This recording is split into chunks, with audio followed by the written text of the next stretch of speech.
akhirnya selesai sudah PR-nya, walaupun mungkin Om Mendo nanti akan coba-coba lagi ya. Ya Om Mendo, mungkin ada coba lagi ya. Nah, saya tertarik satu hal. Bagaimana bila ruangan sudah oke, sudah rekomen, bagaimana dengan sistem itu sendiri? Bagaimana mengoptimalkan sistem? Mari kita kita belajar dari bagaimana Om Mendo meracik sistem. Gimana Om Mendo? Apa yang dilakukan nih? Belajar sama-sama loh ya, karena masih banyak lagi di luar sana yang memang jago ya di ini ya. Nah, intinya begini sebetulnya. Kalau kita akustik yang bagus itu seperti kayak akuarium Om Gatot. Jadi kalau kacanya jernih, airnya jernih, maka kalau kita taruh ikan yang bagus itu lebih kelihatan. Ya. Nah, tapi itu sekaligus jadinya lebih kritikal. Artinya gini, kalau ikannya misalnya di bagus. Air yang keruh, ikan nggak bagus kan nggak kelihatan, ya. Atau katakanlah ada terumbu karang yang tajam, ikannya terluka, kalau airnya keruh itu nggak kelihatan juga, gitu ya. Tapi kalau misalnya airnya sangat jernih, kacanya juga sangat jernih, begitu kita misalnya di situ ada yang salah, itu lebih terlihat. Kalau dia akustik berarti lebih terdengar, ya. Nah, jadi salah satu yang harus dilakukan kalau misalnya akustiknya sudah bagus ya, adalah kita wajib memperhatikan aspek pendukung lainnya. Mungkin bahkan itu salah satu aspek utama ya. Kelistrikan dan kualitas dari udara di mana sound system dan akustik kita tempatkan. Ya. Jadi sedapat mungkin kita mencoba agar listrik itu benar-benar bersih, ya. Jadi ada beberapa misalnya dengan mempergunakan ground yang lebih baik, ya. Kemudian MCB yang juga lebih bagus, ya. Kemudian juga bisa mempergunakan line cord atau power cord juga yang lebih bagus, ya.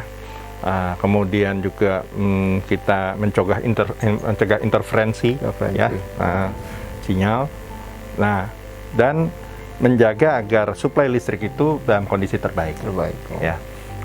Beberapa ada yang memberikan conditioner, ada yang memberikan power supply tambahan dan sebagainya, itu sah-sah aja lah, terserah gitu ya.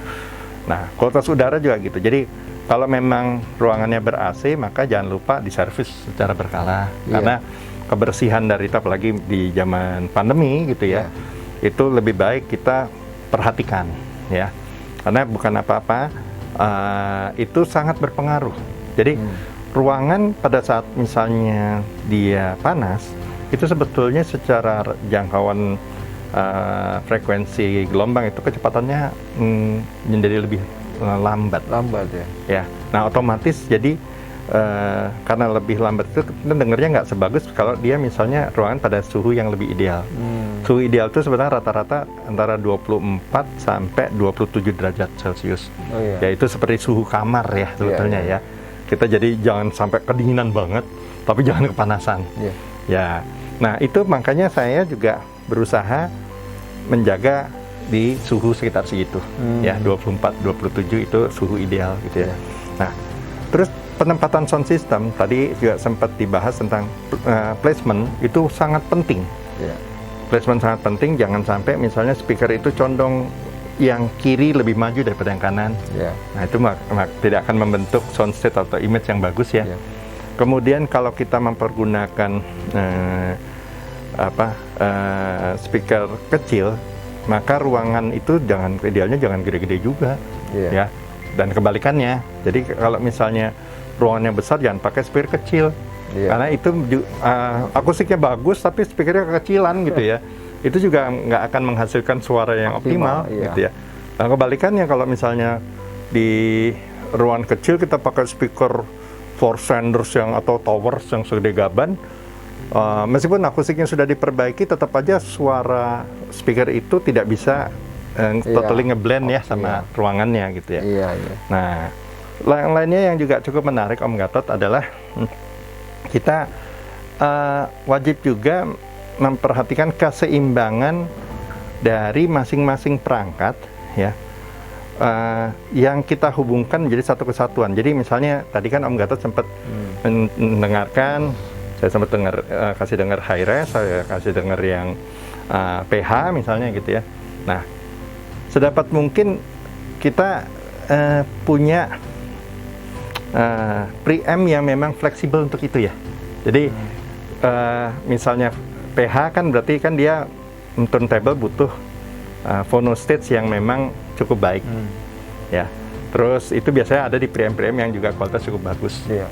Ya, kebetulan kan misalnya dalam hal ini saya pakai preamp audio note itu karena saya tahu bahwa dia linear suaranya, ya fleksibel gitu ya, dan powernya juga kebetulan saya pakai audio note itu karena cocok sama speaker yang saya pergunakan.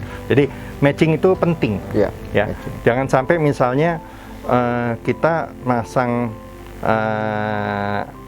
amplifier yang tidak sesuai dengan speakernya, gitu ya.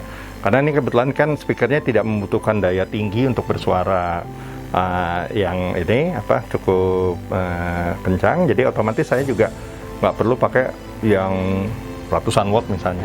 Tapi kebalikan, kalau memang speakernya sendiri membutuhkan daya besar, biasanya speaker-speaker yang kayak ribbon ataupun planar atau apa gitu ya, itu juga butuh atau speaker tower yang gede-gede, itu sedapat mungkin juga ya mungkin kita pakai power yang sampai 300 watt misalnya ya gitu. Jadi tips saya adalah sesuaikan antara kebutuhan loudspeakernya dengan kapasitas amplifiernya. Pergunakan preamp yang baik ya. Kemudian dari sisi source, nah ini mau itu digital, mau itu analog, mau itu misalnya analog tuh ada PH, ada kaset ya, ada open reel. Kalau digital tuh ada compact disc, ada high res ya, kemudian juga ada streaming sekarang kan ya gitu. Semuanya wajib kita perhatikan agar optimal di domain itu ya. Jadi gini, jangan kita paksakan misalnya sesuatu yang misalnya turntable mahal tapi tidak disetting dengan baik, itu suaranya akan kalah sama turntable yang normal-normal aja. Saya nggak bilang biasa atau jelek ya, yang normal disetting dengan bagus gitu ya. Nah terus juga kalau bisa jangan sampai ada hasil dari matching komponen tadi yang bisa menimbulkan situasi bertolak belakang. Ya, contoh misalnya gini,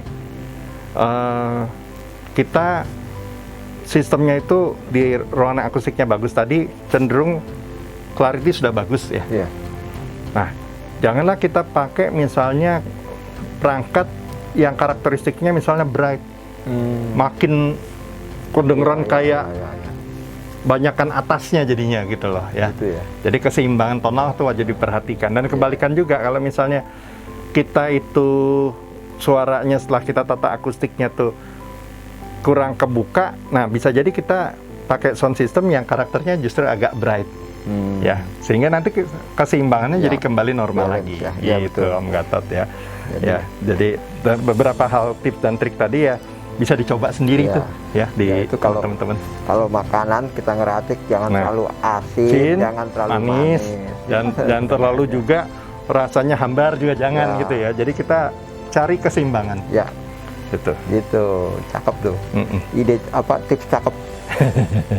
Nah, tadi sempat yang saat ngobrol-ngobrol ringan, Om Bendo sempat nyinggung tentang dia memakai ini ruangan tuh, penyegar ruangan jadi air purifier. Dan ternyata menurut beliau ada pengaruh di suara, itu gimana bisa? Nah, jadi gini, banyak orang tadi kan kurang memperhatikan tentang kualitas udara ya. Baik dari tadi udah disinggung masalah suhu, temperatur ya. Sekarang ada masalah kualitas udara itu sendiri. Kualitas udara itu sangat penting karena gini, kalau saya boleh ngomong, kualitas udara terbaik untuk mendengarkan sound system itu biasanya setelah hujan. Itu ya. Selain suhunya sejuk, tanah basah itu ya, yang mengeluarkan aroma minyak kasturi, karena kan itu ada di rumput basah ya, itu kan khas gitu ya. Itu membuat kita itu rileks sebetulnya. Nah begitu kita rileks, kita mendengarkan musik itu menjadi lebih menyatu, lebih tenang ya. Nah kemudian juga penggunaan seperti plasma cluster ya atau air purifier itu makin terasa manfaatnya pada saat ini era pandemi.